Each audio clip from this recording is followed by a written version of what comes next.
బంధుత్వం చాలా ఉంది. సో ఈరోజు బుద్ధప్రసాద్ గారి గురించి పెద్దగా నేను చెప్పేది ఏమి లేదు. మీ అందరికీ కూడా తెలుసు, 56 ఏళ్ళ నుంచి ప్రజాసేవలో ఉన్నారు. వారు వారి కుటుంబం ఎంతో మంచి మనసు కలిగిన వ్యక్తి. మా ఫ్యామిలీకి కూడా చాలా క్లోజు. చాలా సంతోషంగా ఉంది. ఆయనని మీరు దగ్గరుండి గెలిపించుకోవాలని నేను ప్రార్థిస్తున్నాను.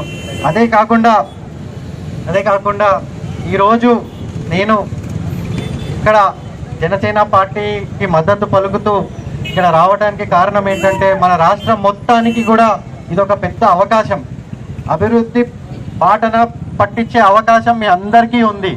మీరు దయచేసి ఆలోచన చేసి మంచి క్లీన్ గవర్నమెంట్ ఎవరు ఇవ్వగలరు, ఏ నాయకుడికి విజన్ ఉంది, పవన్ అన్న విజన్ ఏంటి, పవన్ అన్న విజన్ ఏంటో 3 గంటల్లో నేను తెలుసుకున్నాను.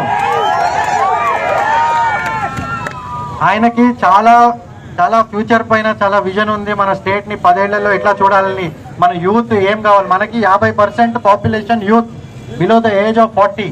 సో వాళ్ళకి ఏంటి ఉపాధి అవకాశాలు ఏంటి, మన రాష్ట్రం ఎక్కడికి వెళ్తుంది, అన్నిటిపైన ఆలోచన ఆయనకి ఉంది.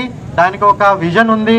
సో దానికి మద్దతుగా అలయన్స్ ఇప్పుడు వచ్చిన పార్టీలు, అదే కాకుండా సెంటర్లో బీజేపీ, వాళ్ళ వల్ల మనకి ఎన్నో అభివృద్ధి ప్రాజెక్ట్స్ వస్తాయి. పథకాలు ఇంపార్టెంటే కాదనట్లేదు, ప్రతి కుటుంబానికి అవసరము, ప్రతి పేద కుటుంబానికి కాకపోతే వాళ్ళు వచ్చే జనరేషన్కి, వచ్చే తరాలకి ఏది అవసరమో, అభివృద్ధి అవసరము. వాళ్ళు కళలు కనాలా వద్దా? ప్రతి ఒక్కళ్ళు కళలు కనాలి. జీవితంలో పైకి వెళ్ళే కళ ప్రతి ఒక్కరికి ఉండాలి.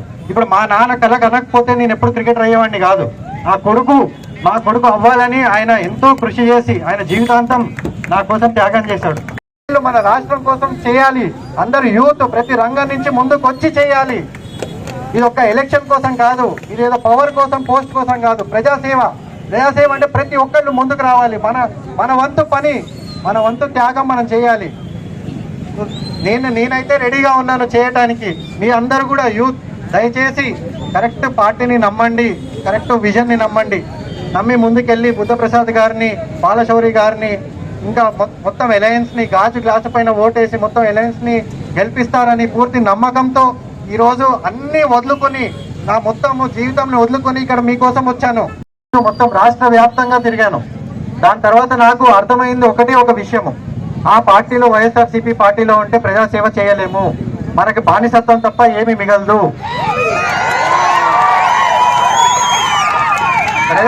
ప్రజాసేవ చేయాలి, మనుషులకి సేవ చేయాలి. మీరు చెప్పండి, ఒక్క ఎంపీ ఎమ్మెల్యేతో మీకు ఏమైనా పని అయిందా ఈ రోజు వరకు? వాళ్ళు ఏమి, ఎక్కడ ఉన్న వైసీపీలో ప్రతి ఎంపీ ఎమ్మెల్యే ఆయన కాలి కింద చెప్పులే, ఆయన ఎక్కడ వదిలితే అక్కడే ఉండాలి, మళ్ళీ వేసుకునేదాకా అక్కడే ఉంటారు, వాళ్ళతో ఏ పని అవ్వదు. సో మీరు దయచేసి ఆలోచన చేయండి. ప్రజల కోసము, మీ ప్రాంతం కోసము, మీ పంచాయతీ కోసము, మీ మండల్ కోసము ఎవరు చేయగలరు?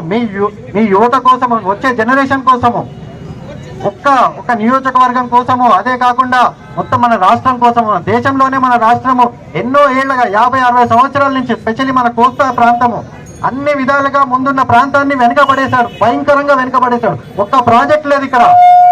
మనం ఏం అడిగినా కానీ కృష్ణా జిల్లా దగ్గర నుంచి గోదావరి జిల్లాల దాకా ఉమ్మడి జిల్లాలు ఇప్పటి వరకు ఒక్క ప్రాజెక్ట్ అయింది లేదు. మేము ఉన్నప్పుడు కూడా ఎన్నో అడిగాం, అయ్యా ఇది అవ్వట్లేదు, గుంటూరు ఛానల్ అవ్వట్లేదు, అయ్యా దీన్ని ఏమైనా చేయండి, దాన్ని ఏమైనా చేయండి, ఎన్నో అడిగాం. ఒక ఫ్యాక్టరీ తీసుకురండి, ఇక్కడ అందరికీ ఈ అందరూ బీటెక్ చేసిన వాళ్ళు ఉన్నారు, ఇండస్ట్రీస్ తీసుకురండి. ఒక్కటి లేదు, ఒక్క ఆలోచన లేదు. ఆలోచన చేయండి, పథకాలు ఉంటాయి, దాంతోపాటు అభివృద్ధి కూడా ఉంటుంది. అదే కాకుండా మన ప్రాంతము, దేశంలోనే మన రాష్ట్రము నంబర్ 1 రాష్ట్రంగా చూడాలని నా కోరిక. ప్రతి యూత్ కూడా అదే కోరిక ఉండాలి. అన్ని రాష్ట్రాలు వేరే డైరెక్షన్లో వెళ్తుంటే మనం ఇంకో వైపు వెనక్కిపోతున్నాము, అన్ని విధాలుగా వెనకపోతున్నాం. మెల్లగా చూస్తే బర్మాలో కలపాల్సి వస్తుంది మనల్ని. దయచేసి అర్థం చేసుకోండి, నేను ఎందుకు చెప్తున్నానో అర్థం చేసుకోండి. నేను 7 నెలలు తిరుగున్నాను, నాకు తెలుసు అక్కడ ఏం పని చెయ్యలేము, వాళ్ళతో ఏం పని కాదు. మీరు ఏ ఎమ్మెల్యేని ఎన్నుకున్నా, ఏ ఎంపీని ఎన్నుకున్నా వాళ్ళకి ఏ పని చేసే కెపాసిటీ లేదు, వాళ్ళకి ఏ పని చేసే పవర్ లేదు. సో ఈరోజు ఇంకొకటి, జనసేన పార్టీ అనేది ప్రతి కులాన్ని, మతాన్ని ఒకటేలాగా చూసి అందరికీ ఈక్వల్ ఆపర్చునిటీ ఇచ్చి సామాజికంగా రాజకీయంగా అందరినీ ముందుకు తీసుకుని వెళ్ళే ఏకైక పార్టీ జనసేన పార్టీ. ఆ జెండా కింద ఆయన విజన్ మొత్తం రాష్ట్రానికి కులాలు మతాలు భేదాలు మన ఇళ్ళ కొట్టిన రోజు మనం ముందుకెళ్తాము. ప్రతి ఒక్కరము జన సైనికుడు అంటే మనం అరవటం కాదు, కేకలు పెట్టడం కాదు, ఒకరిని కొట్టడం కాదు. మన ప్రవర్తన, మన పద్ధతులు, మన ఆశయాలు ప్రతిదీ మనము సమాజ హితంగా మనం ముందుకెళ్ళాలి. కరప్షన్ ఉన్నాడు, మన రాష్ట్రాన్ని ముందుకు తీసుకెళ్లారంటే ఆయన నాయకత్వంలో మన రాష్ట్రం ఎంతో ముందుకెళ్తుంది అని నేను నమ్ముతున్నాను. మీరు అందరూ కూడా దయచేసి మీ అందరు టైం ఇచ్చినందుకు అందరికీ ధన్యవాదాలు. Thank you so much. Thank you.